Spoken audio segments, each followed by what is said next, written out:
The Broken Promise. Welcome to Twisted Heartstrings. Don't forget to like and subscribe to the channel. The sound of hammers and dreams. The rhythmic clang of hammer on steel echoed through the mountain air of Silver Creek, Colorado. It was the summer of 1874, and Emma Hartley stood at her father's forge, her strong arms bringing down the hammer with practiced precision. Sparks flew like tiny stars in the dim workshop, illuminating her face that was smudged with coal dust and determination. At 22 years old, Emma was unlike any woman in Silver Creek. While other young ladies attended tea parties and practiced needlepoint, Emma could shape iron into anything imaginable. Her hands, though scarred and calloused, could create delicate hinges for jewelry boxes or massive gears for mining equipment. Her father, Thomas Hartley, had taught her everything he knew, treating her not as a daughter who should be married off, but as an apprentice worthy of his legacy. "That's perfect, Emma girl," her father said, examining the horseshoe she'd just completed. His weathered face crinkled into a proud smile. "You've got a gift that goes beyond what I could teach you. You feel the metal, understand what it wants to become." Emma wiped sweat from her forehead and smiled back. The forge was her sanctuary, the one place where her worth wasn't measured by her appearance or her ability to catch a husband. Here, she was valued for her skill and her mind. The golden boy of Silver Creek. James Montgomery III was everything Emma wasn't supposed to want. The son of the wealthiest mine owner in Colorado, he represented old money, East Coast education, and a future that seemed impossibly bright. He'd returned from Boston with fancy clothes and fancier words, ready to take over his father's empire. Their first meeting happened on a Tuesday afternoon when James brought his horse to the Hartley Forge.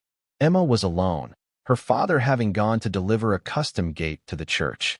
"I was told Thomas Hartley was the best blacksmith in 3 counties, James said, dismounting from a magnificent chestnut stallion.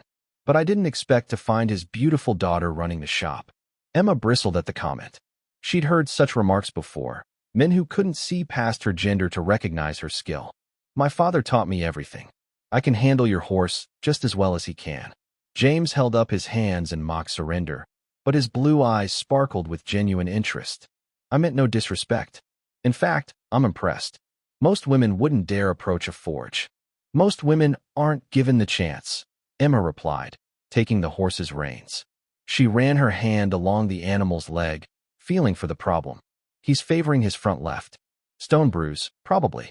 I'll need to remove the shoe, treat the hoof, and reshape a new shoe with extra padding." James watched her work with fascination. Unlike other men who questioned her abilities, he seemed genuinely intrigued by her knowledge. They talked while she worked, and Emma found herself laughing at his stories of Boston society and sharing her own dreams of expanding her father's business. "You're remarkable, Emma Hartley," James said as she finished. "I've never met anyone like you." Secret meetings under starlight. What began as a simple horseshoeing job became something neither of them expected. James started finding reasons to visit the forge, bringing tools that needed repair or requesting custom metalwork for his father's mines. Each visit lasted longer than the last, conversations stretching from business to philosophy to dreams they'd never shared with anyone else. Within a month, they were meeting secretly after dark.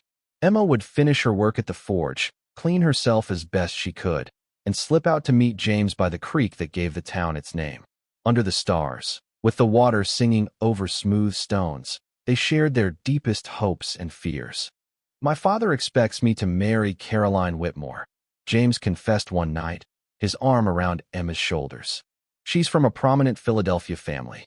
The marriage would expand our business interests across state lines."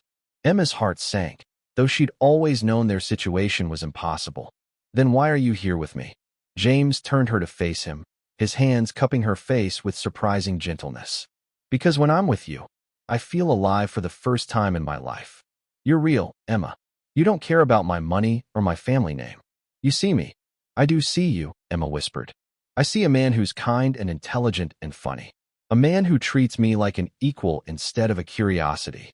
Their first kiss tasted like creek water and possibility. Emma knew it was dangerous, knew that society would never accept their union, but in that moment, she allowed herself to believe that love could conquer all obstacles. Promises made in moonlight.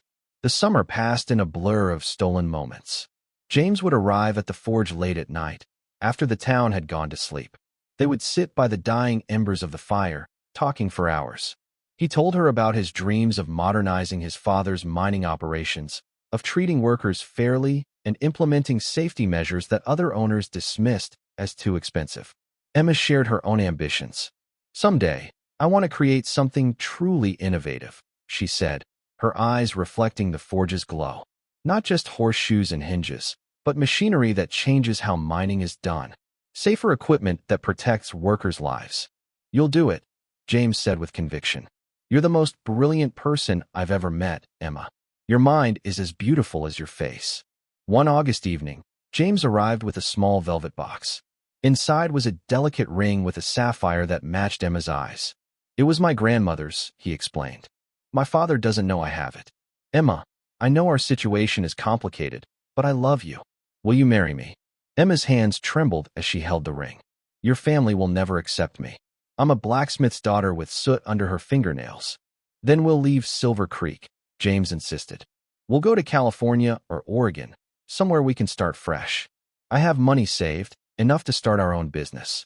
You can design mining equipment, and I'll handle the business side. We'll build something together, just you and me." Emma wanted to believe him. She wanted it so desperately that she pushed aside her doubts and said yes. They made love that night in the soft hay of the stable behind the forge, promising each other forever under a sky full of stars that seemed to bless their union. The weight of consequence. September brought the first signs of change to Emma's body. At first, she thought it was just exhaustion from long days at the forge. But when the morning sickness began and her monthly cycle failed to arrive, she knew the truth. She told James immediately, expecting worry but also support. Instead, she saw something that terrified her: panic in his eyes, followed by a careful blankness that felt worse than anger. "Are you certain?" he asked, his voice tight. "Yes. James, we talked about this. We knew it was possible. But we're getting married, so—" "Emma, things have changed," James interrupted. He wouldn't meet her eyes. "My father has accelerated the timeline with the Whitmore family. The engagement will be announced next week. The wedding is planned for October." Emma felt the world tilt beneath her feet. "What are you saying? You promised me. You gave me your grandmother's ring. I need you to give that back," James said quietly. "My father noticed it was missing. He's asking questions." "No." Emma's voice was steel, harder than anything she'd ever forged. "You promised me marriage. You promised me a future. I'm carrying your child, James." James finally looked at her, and in his eyes, she saw the truth she'd been too blinded by love to see before. He was weak. For all his pretty words and romantic promises, he was a coward who would never stand against his family. "I'll give you money," he said. "Enough to take care of the situation. And more besides, to help you start over somewhere else." Emma slapped him. The sound echoed through the stable like a gunshot. "Get out. Get out and never speak to me again." James left without another word, taking with him all of Emma's dreams and leaving behind only ashes. The town's judgment. Emma's pregnancy couldn't be hidden for long. In a town as small as Silver Creek, secrets spread like wildfire. Within 2 weeks, everyone knew that Emma Hartley was carrying a child out of wedlock. The whispers followed her everywhere. Women crossed the street to avoid her. Former customers stopped coming to the forge. Her father stood by her, but Emma could see the heartbreak in his eyes. Not disappointment in her, but sorrow for the cruelty of the world she faced. "Hold your head high, daughter," Thomas told her. "You did nothing wrong. You loved someone who didn't deserve you." But the stress was too much for Thomas's aging heart. He'd survived his wife's death 20 years earlier, had built a successful business from nothing, had raised a daughter alone. But watching Emma being destroyed by the same society he'd hoped would value her talent was more than he could bear. One October morning, Emma found him collapsed in the forge, the hammer still in his hand. He died 3 days later, holding Emma's hand and whispering, "You're stronger than all of them. Promise me you'll survive this." "I promise, Papa," Emma whispered back, tears streaming down her face. Loss upon loss. The grief and stress triggered something in Emma's body. 2 weeks after her father's death, she woke in the night with terrible cramping and bleeding. By morning, the pregnancy was over. Emma lay in bed, staring at the ceiling, feeling hollowed out and empty. She'd lost everything: her love, her father, her baby, her reputation, her business. The forge sat cold and silent, no customers willing to be associated with the fallen woman of Silver Creek. James Montgomery married Caroline Whitmore in a lavish ceremony that the whole town attended. Emma watched from her window as the procession passed, seeing James in his fine suit, his new bride radiant in white lace. He never looked toward her house, never acknowledged the woman whose life he'd destroyed. The mysterious stranger. 3 months passed in a blur of grief and poverty. Emma survived on the few savings her father had left, but money was running out. She tried to work the forge alone, but without customers, there was no point in heating the fires. Then, on a gray January morning, a man knocked on the forge door. He was tall and weathered, with scars on his hands and a face that had seen hard years. His dark eyes were sharp and calculating, missing nothing. "I'm looking for Emma Hartley," he said. "I heard she's the best metal worker in Colorado." Emma stood straighter, surprised by the compliment. "I'm Emma, but I'm not taking commissions right now." "That's unfortunate," the stranger said, "because I'm willing to pay double your father's rates for custom work. My name is Cole Hunter, and I need equipment that doesn't exist yet. Equipment that I'm told only someone with your skill and innovation could create." Emma studied him carefully. "Why me? There are plenty of smiths who would take your money." Cole Hunter smiled, and it transformed his severe face. "Because I don't need a smith. I need an inventor. And from what I've heard, Emma Hartley has a mind that sees possibilities where others see only metal." For the first time in months, Emma felt a spark of something she thought had died with her father. "Hope, come in," she said, opening the forge door wider. "Let's talk about what you need." As Cole Hunter stepped into the forge, Emma didn't know that this moment would change everything. She didn't know that this mysterious stranger would become her partner, her teacher, and eventually something much more. She didn't know that together, they would build an empire that would dwarf the Montgomerys' wealth. All she knew was that the forge fires would burn again. And this time, she would be the one controlling the flames. Forging steel and hearts. The partnership begins. Cole Hunter spread a set of detailed drawings across Emma's workbench. The morning sun filtered through the forge windows, illuminating designs unlike anything Emma had ever seen. These weren't simple tools or basic equipment. These were complex machines with moving parts, safety mechanisms, and innovative features that would revolutionize mining operations. "This is what I need," Cole said, pointing to the first drawing. "A ventilation system that can be installed in deep mine shafts. Current systems fail because they use wood and basic metal that corrodes in the damp conditions. I need something that will last and keep air flowing to workers 1,000 feet underground." Emma studied the designs with growing excitement. Her fingers traced the lines, her mind already working through the challenges. This would require a special alloy, something resistant to moisture and corrosion. And these gears here, they would need to be precisely balanced or the whole system would shake itself apart. "Exactly," Cole said, a smile playing at his lips. "Can you do it?" Emma looked up at him, seeing genuine respect in his eyes. Not pity for her situation, not judgment for her past. Just a straightforward question from one professional to another. "Yes, but it will take time and experimentation. I'll need to source different metals, test various combinations." "I'll provide whatever you need," Cole assured her. "Materials, funding, time. I'm not looking for quick work, Emma. I'm looking for quality that will save lives." Something in his tone made Emma curious. "Why does this matter so much to you?" Cole's expression darkened, and for a moment, Emma saw deep pain flash across his features. "Because I've seen what happens when mine owners cut corners on safety. I've pulled dead men from collapsed tunnels. I've watched widows and orphans lose everything because their husbands and fathers died in preventable accidents." He paused, his jaw tight. "I won't be part of that system anymore. If I'm going to run mining operations, they're going to be the safest in the country." Emma felt a connection form between them in that moment. Here was someone else who'd seen the cruel indifference of the world and chosen to fight against it rather than accept it. "Then let's build something that saves lives," Emma said, extending her hand. Cole shook it firmly, and their partnership was born, learning to fight back. Over the following weeks, Emma threw herself into the work with an intensity that surprised even her. The forge burned hot every day as she experimented with different metal combinations, testing each one for strength, flexibility, and resistance to corrosion. Cole proved to be more than just a client. He worked alongside her, helping with the heavy lifting, offering suggestions, and pushing her to think bigger. "You're limiting yourself," he told her one afternoon as she sketched out a more conservative design. "Why?" "Because this is safer," Emma replied. "Less likely to fail." "Less likely to fail means less effective," Cole countered. "Emma, I hired you because you think differently than other smiths. Don't start playing it safe now. Show me what you're really capable of." Emma stared at him, then at her conservative sketch. He was right. She'd been holding back, afraid of failure, afraid of disappointing him. But that fear was just another chain holding her down.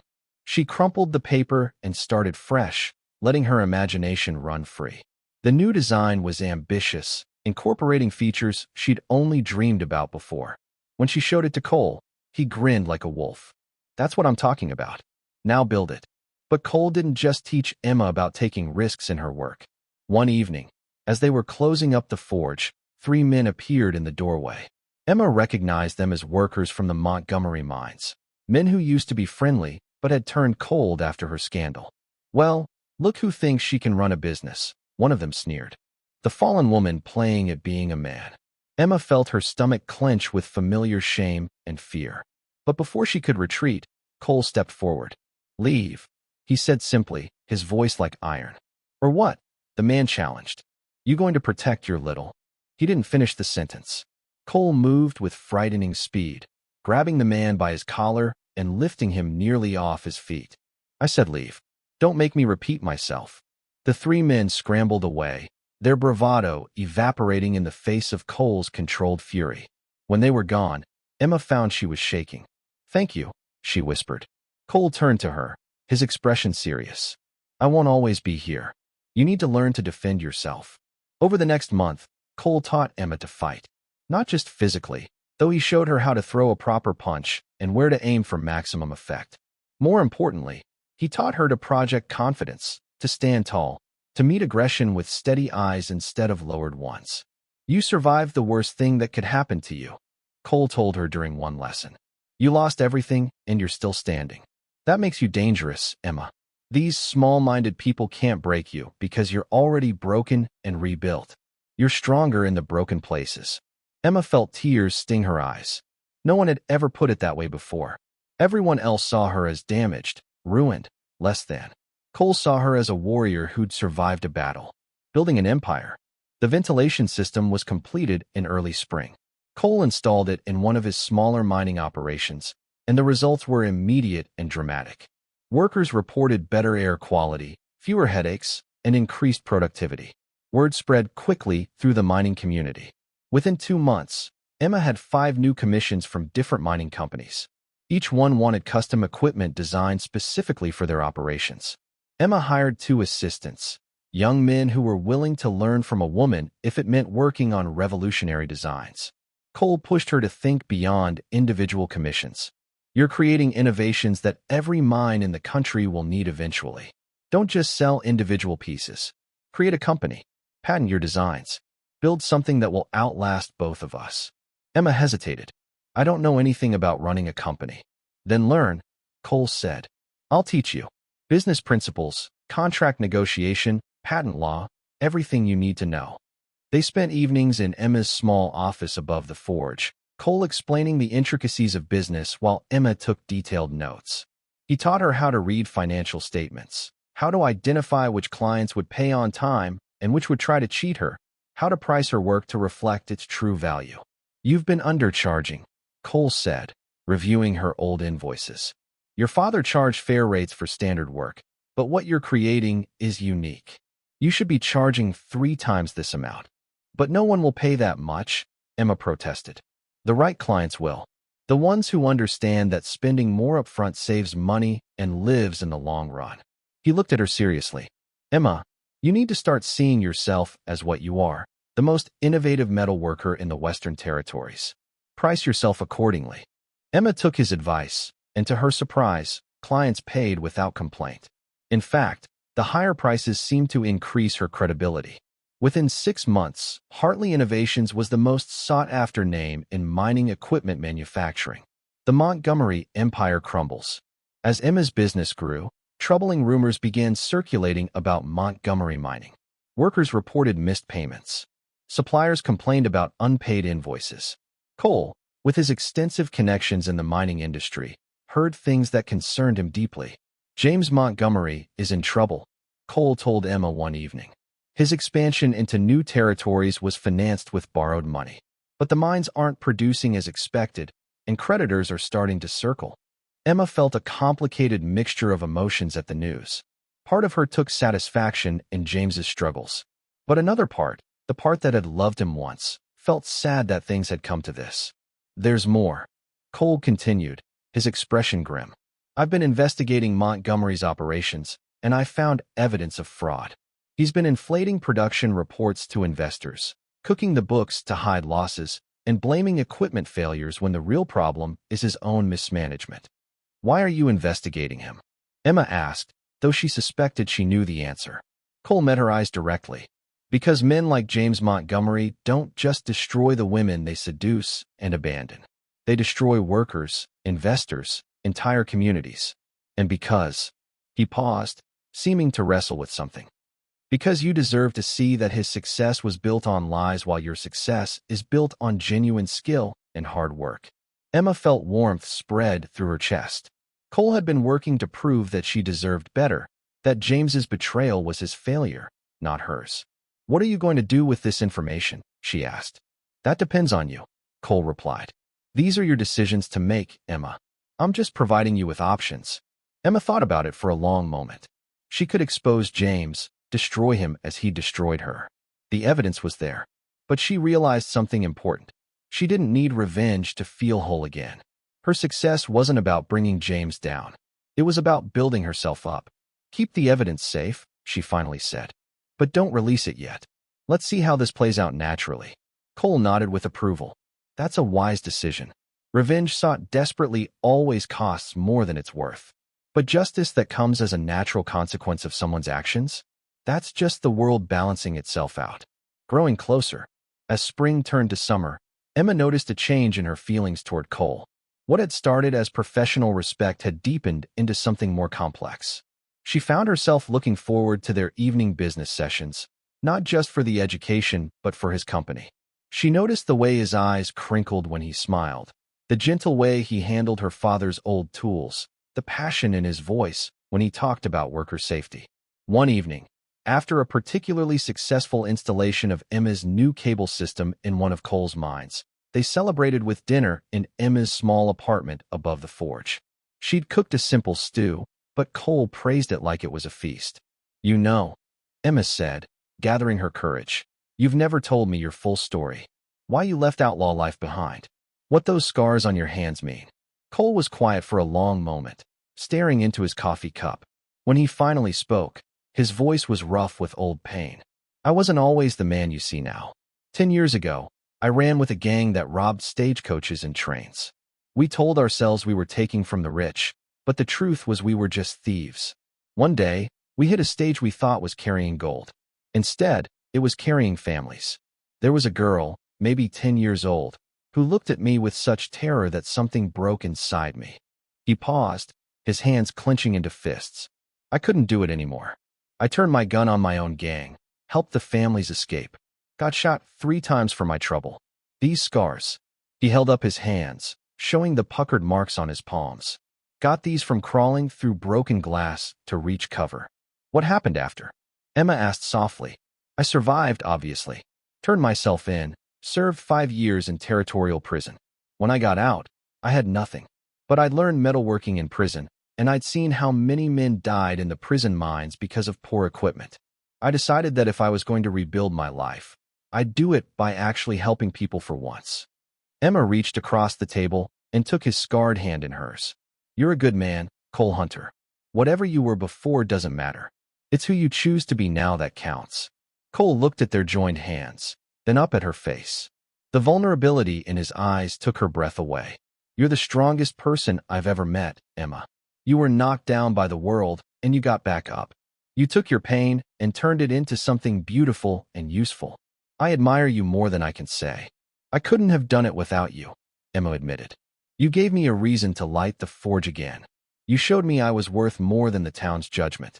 They sat in comfortable silence, hands still joined across the table. Neither of them named what was growing between them, but both felt it, warm and strong as forge-heated steel. The exhibition. In August, Cole presented Emma with an opportunity that would change everything. There's a mining industry exhibition in Denver next month. Every major mining company in the West will be there, including Montgomery Mining. I think Hartley Innovations should have a booth showcasing your equipment. Emma's first instinct was to refuse. Face James publicly? Risk humiliation in front of the entire industry? But then she remembered Cole's lessons about courage and confidence. Yes, she said. Let's do it. They spent 3 weeks preparing, creating a display that showcased Emma's most innovative designs. The ventilation system, the improved cable winch, the new support beams that were both stronger and lighter than traditional ones. Each piece was a work of art and engineering combined.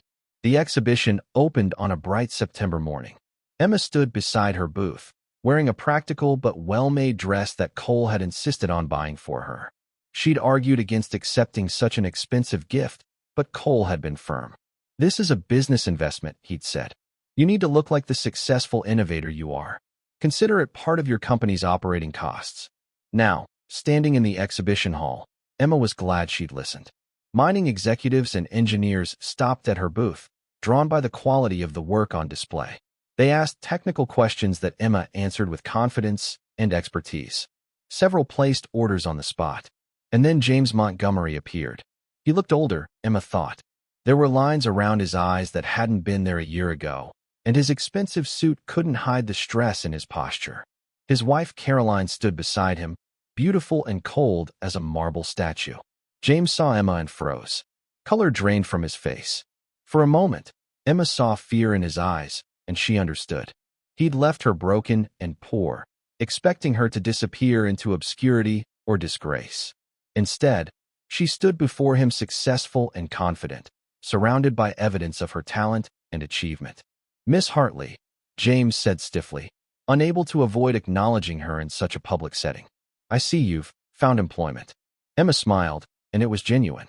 She felt no anger, no pain, just a calm satisfaction. Actually, Mr. Montgomery, I own my own company now. Hartley Innovations. Perhaps you've heard of us? We're developing the most advanced mining safety equipment in the Western Territories. James's jaw clenched. I'm familiar with your products. Excellent. Then you know that our equipment reduces accidents by 40% and increases productivity by 30%. I'd be happy to discuss a contract with Montgomery Mining, though I should mention our waiting list is quite long these days. It was a perfect moment of triumph. Emma stood tall and proud, her success undeniable, while James struggled to maintain his composure. His wife looked between them with sharp intelligence, clearly sensing an undercurrent she didn't understand. Cole appeared at Emma's side, his presence solid and reassuring. Mr. Montgomery, he said coldly, I believe there are other booths you wanted to see. James left without another word, but Emma caught him looking back at her as he walked away.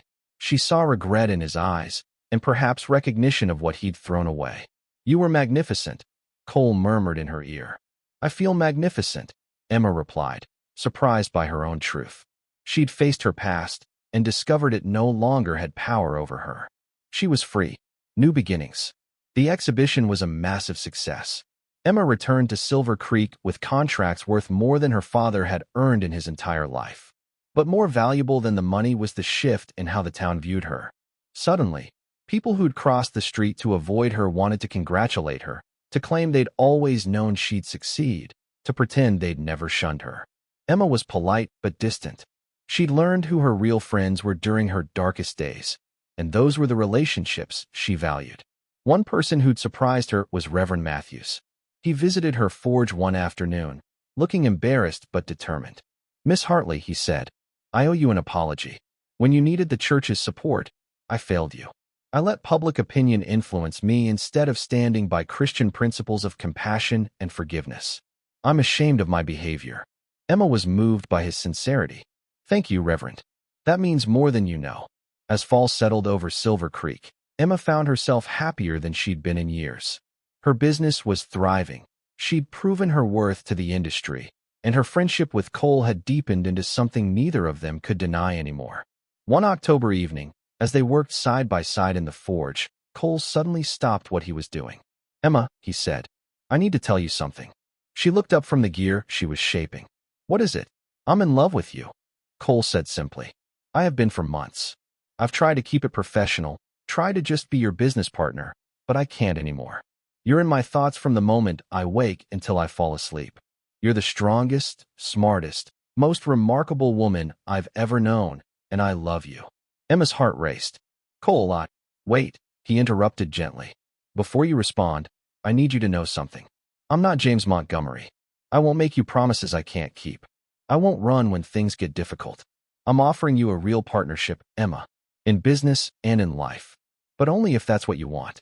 I'll accept whatever answer you give and continue being your friend and partner regardless." Emma set down her hammer and crossed to where he stood. She looked up at his scarred, honest face and felt a surge of love so powerful it took her breath away. "I love you too," she said. "I think I started falling for you the day you walked into my forge and treated me like I mattered. You gave me back my strength, Cole. You helped me rebuild myself. And yes, I want a partnership with you. In everything." Cole pulled her into his arms, and their kiss was nothing like the passionate, but ultimately shallow kisses she'd shared with James. This was deeper, stronger, built on respect and trust and genuine understanding.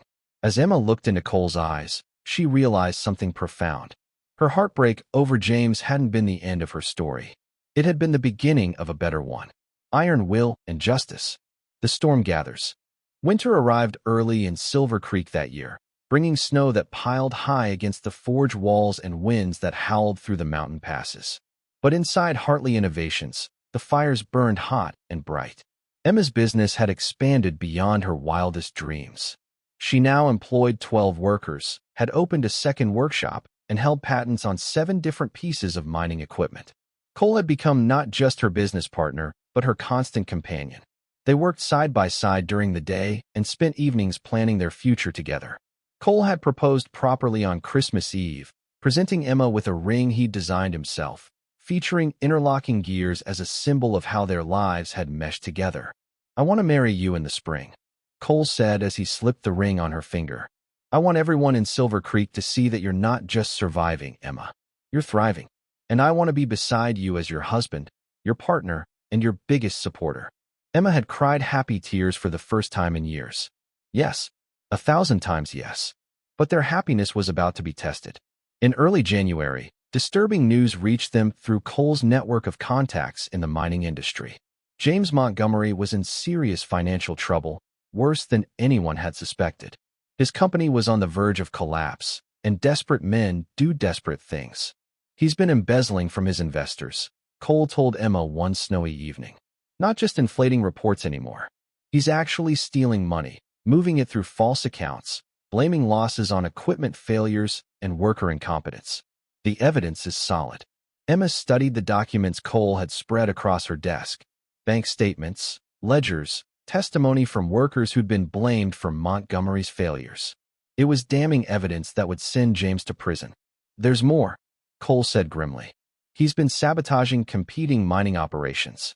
Small things that look like accidents. A damaged cable here, a weakened support beam there. Nothing that could be traced directly to him, but the pattern is clear."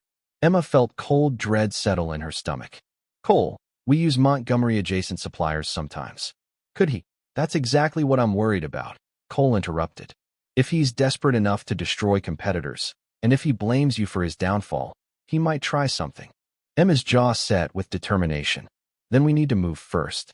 We expose him publicly, present the evidence to the authorities and the mining association. We end this before he can hurt anyone else." Cole looked at her with pride and concern mixed together. "Are you sure? Once we do this, there's no going back. James will know you were involved. He'll hate you." "He already destroyed me once," Emma said calmly. "Or at least he tried to. But I'm not that helpless girl anymore. I'm a businesswoman, an innovator, and soon I'll be your wife. James Montgomery doesn't get to hurt anyone else, especially not the man I love." The investigation unfolds. They didn't act alone. Cole contacted his former associates in law enforcement, men who'd helped him rebuild his life after prison. Emma reached out to the mining association, to the investors who'd been defrauded, to the workers who'd been blamed for Montgomery's failures. What emerged was a picture of systematic corruption that had been going on for years. James hadn't just betrayed Emma. He'd betrayed dozens of people, stealing from investors, endangering workers, and blaming everyone but himself when things went wrong.